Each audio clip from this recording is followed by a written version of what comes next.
welcome to the Caprock Life Podcast, the official podcast of Caprock Home Health, which has been in business over 42 years. We are the largest family-owned home health company in Texas. Our mission is to keep our clients safe, comfortable, and independent in their home. We are a values-based company, and our core values spell the acronym DIRECT, because our core values direct how we behave. Our core values are drive, integrity, respect, empowerment, compassion, and teamwork. Our standard of excellence: work hard, be nice, have fun. Let's get into it. All right. Well, welcome back to the Caprock Life Podcast. Episode 3 is going to be an awesome one. In episode 1, we introduced our 2026 priorities. And then episode 2, we unpacked our first priority for the year: break everything. Today, we're making a little bit of a pivot because these priorities aren't just operational. They touch every part of the organization.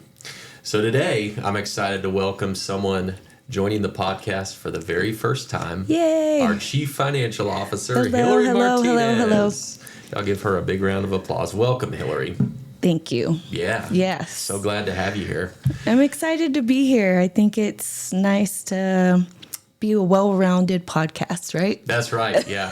Can't just have culture and people or the CEO. We want to bring in other voices, other leaders within our organization. I'm excited to see who all you have on your lineup. Woo! It's going to be good. Good. But we're starting, we're raising the bar early, so it's going to be hard for future guests. I'm honored, so honored. Well, let me give a little background on Hilary just for those listeners that may not know you as well, Hilary. Okay. So Hilary's one of those rare leaders who brings both sharp financial expertise and a deeply grounded sense of purpose to her work. She recently completed her master's degree in finance while working full-time in a demanding executive role. She's raising a family and somehow still makes time for fitness, healthy living, and continuous personal growth. So kudos to you. That is a nice intro. Thank you. You're welcome. And what makes you, Hilary, especially unique is your path. Before you pursued this advanced master's degree in finance, you attended ministry school. And really that foundation shows up in how you lead every day, how you think about stewardship, stewarding Caprock's finances, and also how serious you take the responsibility of caring for the resources we've been entrusted with at Caprock. Hilary's leadership strengths center around galvanizing people into action and enabling teams to succeed. And if you've ever worked with her, you know she doesn't just manage numbers. She loves people, and she helps move the mission forward. So, again, Hilary, really glad to have you on today. Well, thank you. I don't know how I'm going to live up to that, but let's try. I'm your hype man. For real. Hilary, before we talk numbers, strategy, or priorities, we want our listeners to get to know you a bit more. I just read a bio about you and shared some incredible things, but let's do some fun rapid-fire questions. Nice. Let's go. All right. Coffee or tea? Coffee all the way. Okay. You see me. I see you brewing it every morning. Yeah. Early morning workout person or night owl? I love the early morning. Yeah. Yes, like 5 a.m. 5 a.m. It's early. Yes. She's already been up like 2 days, people. I tell my kids that all the time. I'm like, by the time you go to school at 8, I've done more than you probably did in the whole day. Right? Running circles around them. Yep. Spreadsheet or whiteboard? Obviously, spreadsheet all the time. Yeah. Yes. Excel wizard. I love Excel. Favorite healthy go-to meal? I would have to say fruit and yogurt. Nice and easy, fast, fresh. Go-to. I love it. Some brain food. Mm-hmm. Lastly, one thing people would be surprised to learn about you. I would say that I went to ministry school. A lot of people are like, you? You, of all people? They're probably like, I'd hate to see you before ministry school. Yeah, I didn't know you. Well, I knew you a little bit before ministry school. So it did not surprise me when I learned you wanted to go to ministry school. But that's probably new for a lot of people. It is. So, all right, well, good stuff. Well, one of the things that really stands out about your story, again, as I said in your bio, is your path. You went to ministry school. You recently finished your master's degree in finance. You're working full-time. You're a mom. You're finding time to stay healthy. Tell us a little bit about your journey. How did ministry school then lead to becoming CFO? Obviously, my faith is everything. And so for ministry school, I know that God knew that that was required before I could even take that role. I think a lot of times we want things that our character can't handle, right? Wow. Yeah. So God has to humble you and equip you properly, especially in my line of work in finance. There's a lot of greed. There's a lot of corruption, all of that good stuff, or not good stuff, but bad stuff.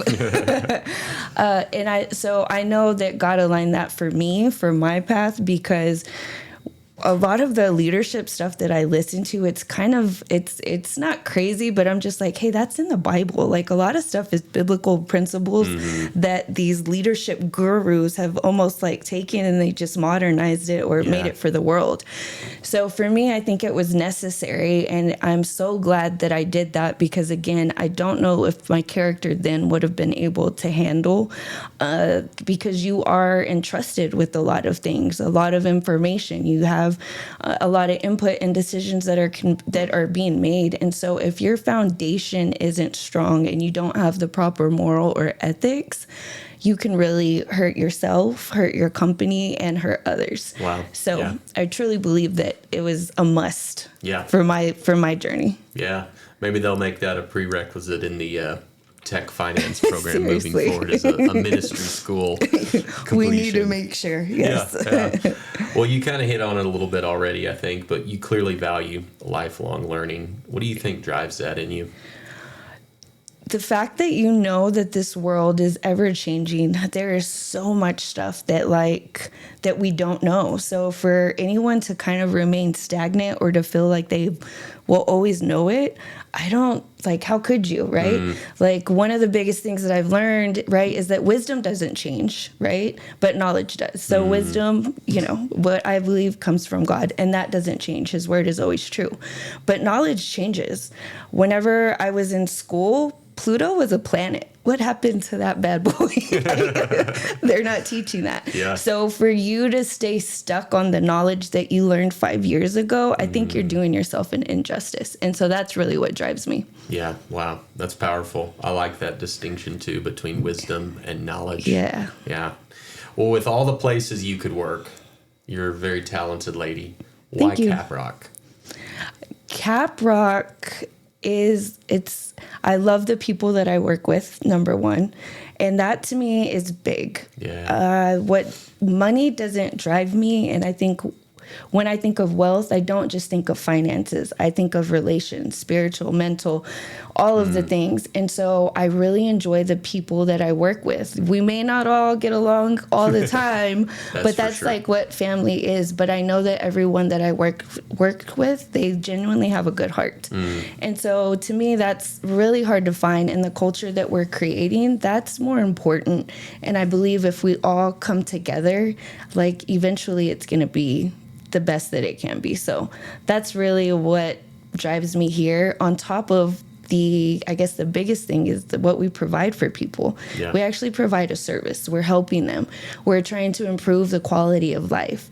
So to me, I enjoy the people, and I enjoy that what we do has purpose. Yeah. It's a great purpose. Noble mission. Yes. Yeah. Yes. Yeah. Well, let's connect your role directly to our 2026 priorities. Okay. Now, are you good with that? Sure, we'll try. So as y'all have heard, probably ad nauseum, but we're going to keep talking about them because they're so important. But our priorities for this year are break everything, create raving fans, and extreme ownership. So, number one, pick your priority.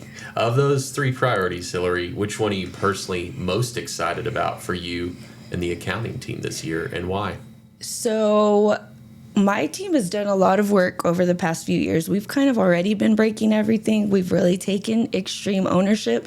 And again, we're never going to arrive, so we're still working on those. But what I'm most excited for is definitely creating the raving fans. Like, how can we connect that to the finance and accounting, right? Because that's easy in operations or people that are providing. Marketing, but what does that exactly? But what does that look like in finance? So for us, that looks like creating reports that people can actually understand, or creating the story behind the reports. So yes, you'll have your 80 long columns of numbers and all of the things. Yeah. But how can we tell you, like, hey, this is what happened this month. This is why we feel it happened. And this is where we feel like you should look in or what you should do. What if we were able to do that? So in that, we would create raving managers, administrators, which, and, then the employees would be able to like, oh, okay, so if I do this like that, we're going to see that difference in what we're doing. And it would just trickle down. So to us, it's really like, how do we create raving employees who will then create raving clients? Yeah, I love that.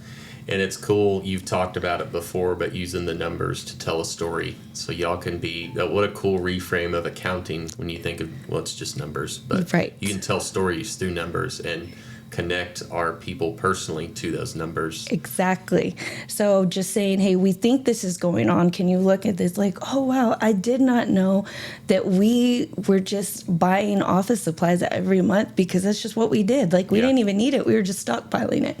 Little stuff like that. So just helping people funnel through what we're seeing and see how it works. Yeah. And if we fail, we'll try a different way later. But that's going to be our goal, is to really, how can we create raving fans? Oh, I love that. Excited to see it play out this year. Me too.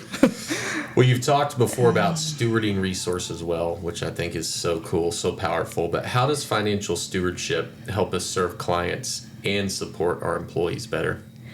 Well, I think that we all know that the healthcare is constantly changing. New regulations, margins don't grow, right? They're asking more of us to do. Everyone wants more pay. We need to pay our attendants more. And so if we don't put our capital or our money where it matters, then we may be, like, the cost of that may be quality care. The cost of that may be a quality employee. If we are putting money that doesn't add value to what our belief and what our purpose is here at Caprock, then that just leads to a company falling apart. Not, who knows what could happen.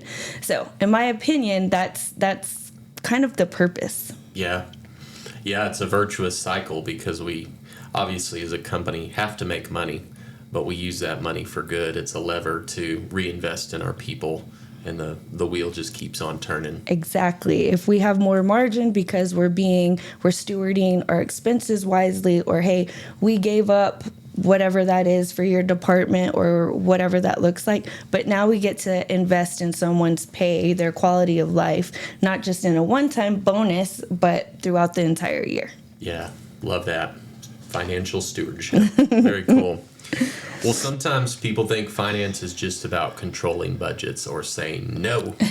Y'all do like to say no, but it's for good reason. So how do you actually see the finance team enabling success across the company?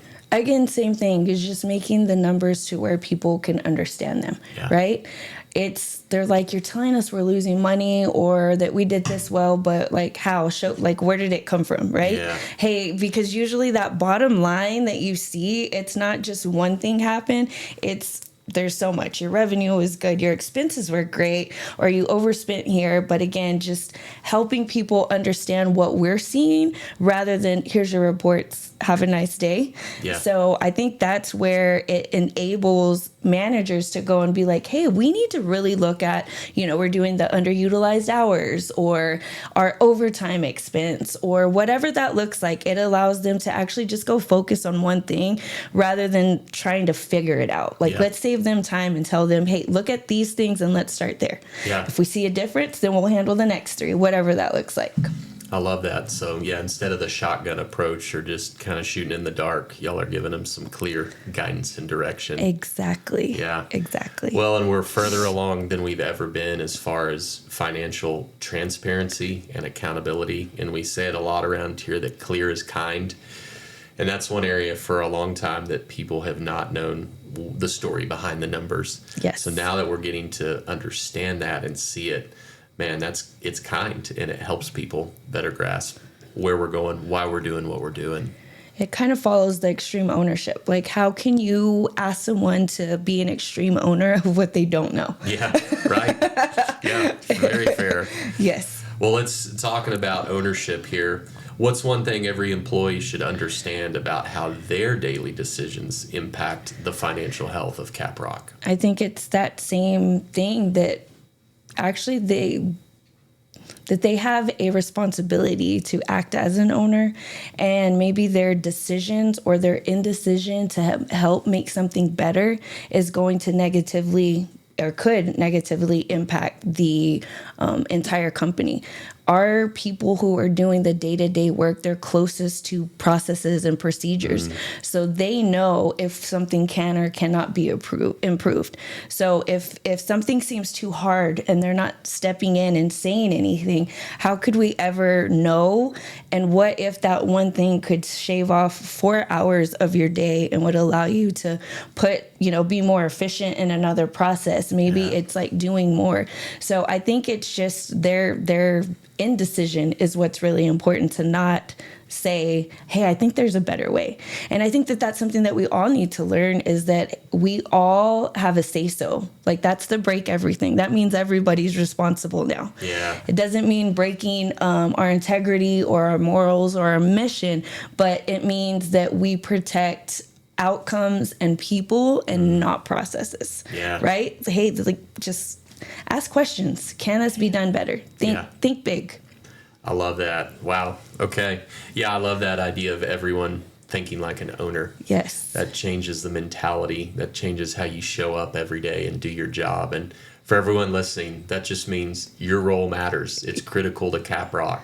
It really is. So what a cool way to frame it. I love that idea of thinking like an owner. Well, it also makes me think of, again, for me, I go everything to the Bible, but it says, work as if you're working unto the Lord.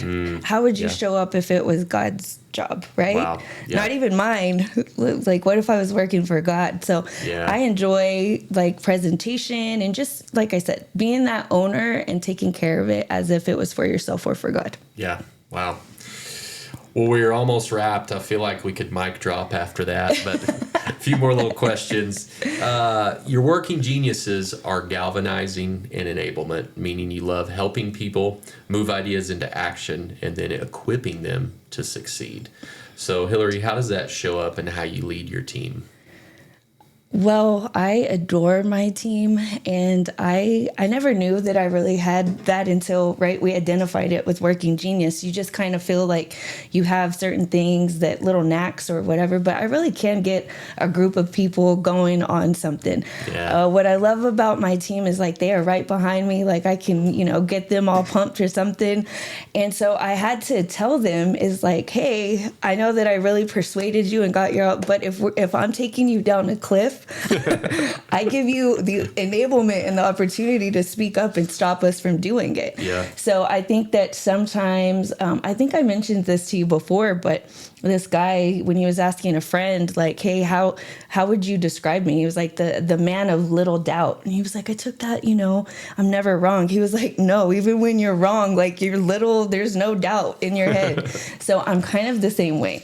So in my team, that really looks like us getting behind a decision that everyone has agreed upon and really pumping up, making sure that we have their encouragement, the excitement, the why. The why is always big.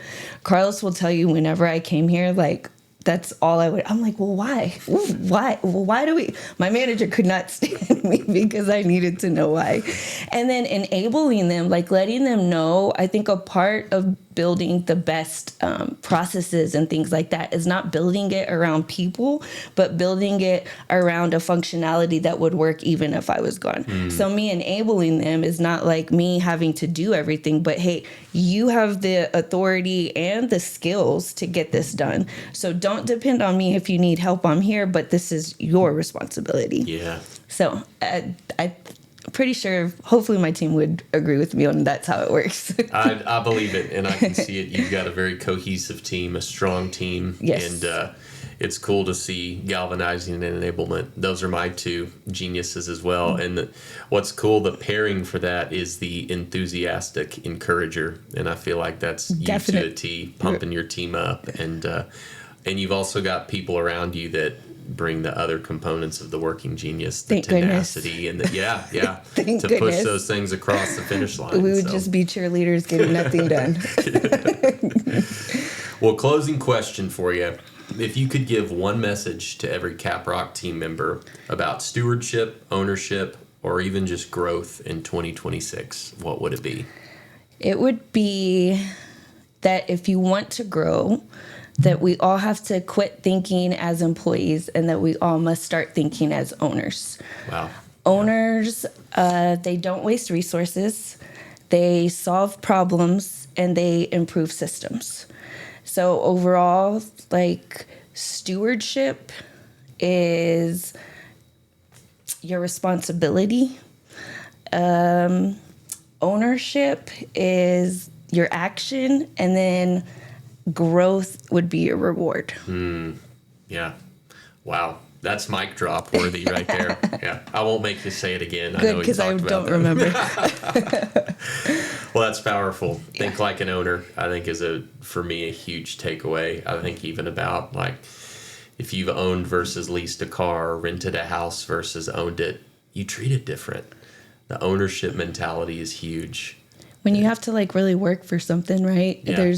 There's an added value there. Yeah. And so I think if we can all shift our mindsets from, oh, I just work there, like, no, I'm actually a part of it, or it's part mine, I think we can really make a big difference and see the shift of all the priorities that Carlos wants to do. I think we can really see that move this year. It's going to be an exciting year. It really is. Yeah. It's exciting. Well, Hilary, thank you so much for joining us. Thank y'all for having me. Yeah, you reminded us that great stewardship isn't just about spreadsheets. It's about supporting the mission and the people we serve. So everyone listening, we'll continue unpacking our priorities in the coming episodes. But my encouragement to you is just like Hilary said, listen to this podcast, but then walk away and reflect on how can you think and act like an owner, and you'll be better off for it. And like she said, the reward will be growth, which is awesome. Right? So, Hilary, thanks again. Yes, thank y'all for having me. Yeah. This was fun. It was very fun. So, until next time, Caprock, why not us? Why not now? See ya.